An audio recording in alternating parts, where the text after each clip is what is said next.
Actuelle, l'utilisation de ces 11,2 milliards-là dès maintenant, si le gouvernement est sérieux dans ses démarches, on est convaincu que c'est ce qu'il devrait faire.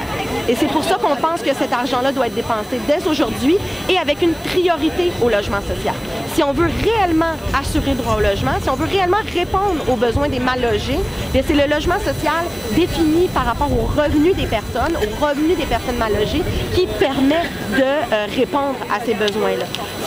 Par rapport au retrait du gouvernement fédéral en 1994, pour répondre aux besoins actuels, vous demandez quoi? Juste pour le Québec, le FRAPRU, on revendique 50 000 logements sur 5 ans. Donc, on parlerait de 10 000 unités par année juste pour le Québec. Et ça ne répondrait pas à tous les besoins, mais ça adresserait sérieusement le problème du mal-logement au Québec.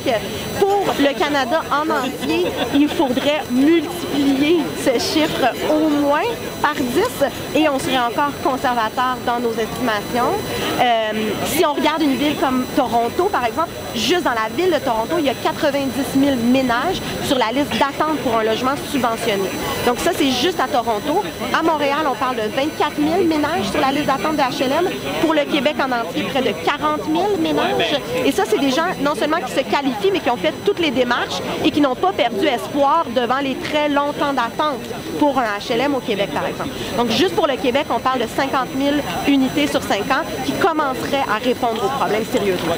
Donc, vous aimeriez un retour à ce qui se faisait avant, donc construire des logements sociaux publics, des HLM, c'est ce que vous demandez? C'est sûr que pour nous, ça fait partie de la solution. On demande des HLM, on demande des coopératives, on demande des OSBL d'habitation. Ces trois modèles-là répondent à différents besoins, à différents profils de ménages locataires. Mais c'est sûr que le logement public, les HLM, c'est une manière sérieuse pour le gouvernement d'adresser le problème, de construire des nouvelles unités et surtout de construire des unités qui sont à l'extérieur du marché spéculatif. En ce moment, on promet de donner une petite somme à des gens en leur disant « bonne chance, arrangez-vous sur le marché public ». Ce qu'on a vu dans d'autres provinces, dans d'autres villes, dans d'autres pays, c'est que cette politique-là a plutôt eu un impact à la hausse sur les logements. Donc le logement public, c'est une manière de sortir des unités du marché locatif spéculatif privé et de répondre réellement aux besoins. Vous avez rencontré M. Trudeau. Pourquoi on ne retient pas cette solution-là, selon vous, du côté du gouvernement? Bien, c'est sûr qu'on a toujours la même réponse que ça coûte trop cher. Nous, on trouve que c'est une réponse fallacieuse parce que ça coûte cher la pauvreté. Alors, il faut adresser sérieusement. Il ne devrait pas y avoir nécessairement de prix. Comment est-ce qu'on calcule les violations aux droits des personnes? Je ne sais pas. Après ça, c'est sûr qu'il y a des fonds. Ce qu'on pense plutôt, c'est que le Parti libéral a tendance à vouloir répondre aux envies, aux besoins électoraux de son parti, qui est beaucoup plus axé sur la classe moyenne. Donc, on disperse les fonds quand nous, on pense qu'il devrait y avoir clairement des priorités aux ménages à plus faible revenu, donc du logement social. Des HLM, non, malheureusement, ce n'est pas une idée qui a été retenue. Ce qu'on entend dans les rumeurs, dans les échos, c'est plutôt 100 000 nouvelles unités.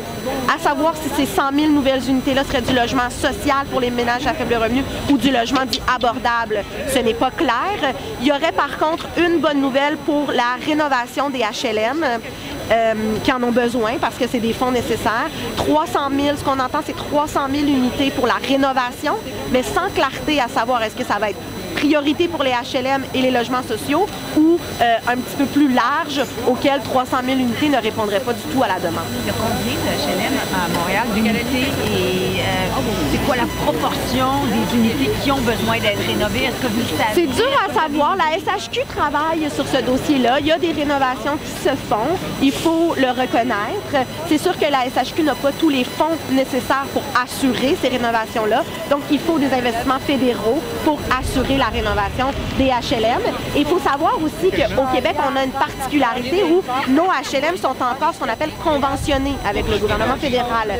Dans d'autres provinces, ce n'est pas le cas. Et souvent, les HLM ont été vendus ou donnés aux villes avec des budgets clairement insuffisants d'un point de vue des villes. Par exemple, la ville de Toronto est incapable de maintenir son parc parce qu'elle n'a pas les moyens de le faire. Il faut l'appui donc du gouvernement fédéral de manière significative pour pouvoir rénover tous les logements sociaux et ne pas les perdre. Parce que si le gouvernement nous promet 100 000 nouvelles unités, mais on en perd tout autant dans l'année parce qu'on n'a pas les fonds nécessaires pour rénover les HLM, c'est sûr qu'on n'avance pas là. Merci. Hein?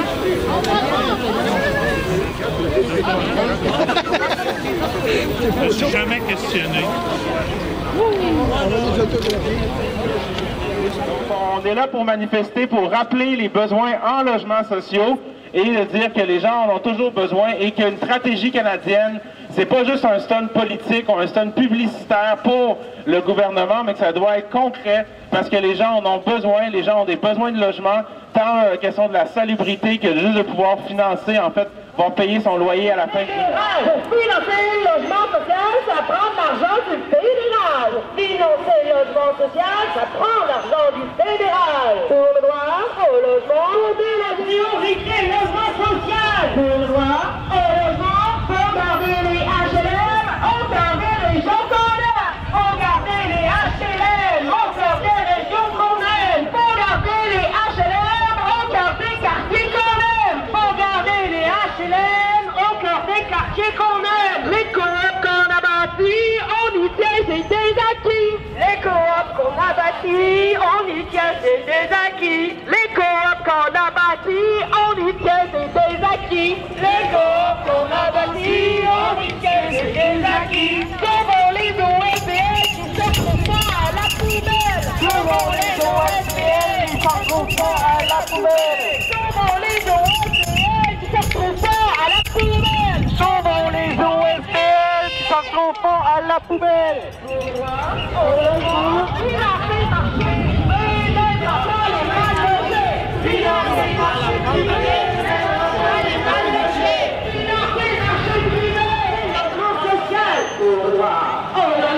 Stratégie nationale, priorité logement social. Stratégie nationale, priorité logement social. S'aligner devant l'Agence canadienne du revenu pour revendiquer le fait que de l'argent, il y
décemment, de se loger de manière abordable, et on refuse que les argents soient dispersés pour répondre aux besoins électoralistes des libéraux. On a besoin de prioriser les ménages en faible revenu. On a besoin de nouveaux logements sociaux. On revendique la création de nouveaux HLM, de nouveaux logements publics. On a besoin de plus de coop, on a besoin d'OSBL, d'habitation. On a besoin de sortir le logement de la logique du marché spéculatif. On a besoin de faire le logement un droit et non seulement une marchandise. On s'oppose à cette vision-là. Le gouvernement s'est engagé, supposément, dans le cadre de sa prochaine stratégie, à reconnaître d'une forme ou d'une autre le droit au logement. Mais ce qu'on voit, nous, c'est que c'est un peu un feu de paille. Il n'y a pas de réelles mesures qui vont permettre de revendiquer et d'appliquer ce droit-là. Évidemment, on est ici à Montréal, mais tout au cours de la journée, il y a eu des actions ce matin à Montréal, à Québec, pardon, il va y avoir des actions à Sherbrooke, à Rimouski, à Granby, il va y avoir demain une action à Gatineau et dans d'autres villes du Canada, à Edmonton, à London, à Toronto, à Vancouver, il va y avoir des actions tout au cours de la semaine pour réagir à la stratégie. Émilie, il faut que je te coupe, il y a quelqu'un qui arrive présentement. Oh, c'est Justin Trudeau! Donc on va enfin, en personne, lui, faire nos revendications, nos demandes, en fait, pour la stratégie sur le logement. Alors, Justin Trudeau, écoute-nous, on a quelque chose à te dire. Justin, c'est important que le logement social soit une priorité dans la stratégie. On ne peut pas se satisfaire d'une aide individuelle qui lance les ménages pauvres au marché privé en leur disant « bonne chance, arrangez-vous avec un nouveau 200$. » Ce n'est pas la solution. On a besoin d'assurer que les ménages qui vivent déjà dans des logements sociaux continuent d'avoir des subventions et on a surtout besoin de la création, de la construction de nouvelles unités, tant des HLM, des coops que des OSBL d'habitation. Parce que nous, on refuse d'être sur la paille, on refuse d'être dans la misère. Alors, Justin, est-ce que tu as compris qu'on va avoir une vraie stratégie canadienne sur le logement? On ne veut pas se retrouver sur la paille encore une fois, et la paille, ça ne construit pas beaucoup de logements sociaux, et c'est pas très solide, surtout en hiver. Alors, est-ce qu'il y a des propositions à nous faire? Oh, on dirait que Justin aurait peut-être pour une fois plus que des promesses. Donc, on va le suivre jusqu'à un autre endroit où il va nous faire, en fait, la vraie déclaration de ce qui va être la stratégie canadienne sur le logement. Donc, continuons.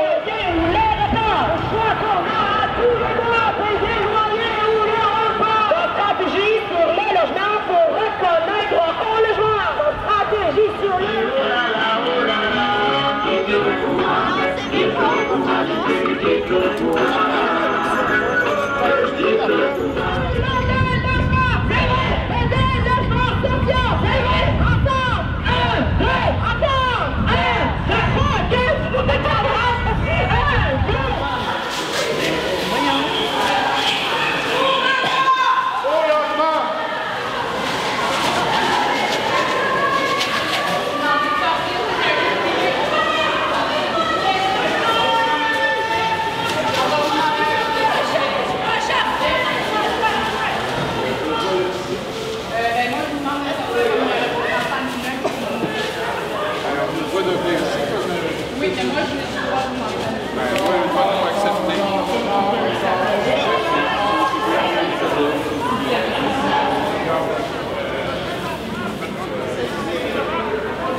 Non, je pense qu'on va juste attendre parce qu'on fait une occupation. Je vais vous demander de sortir.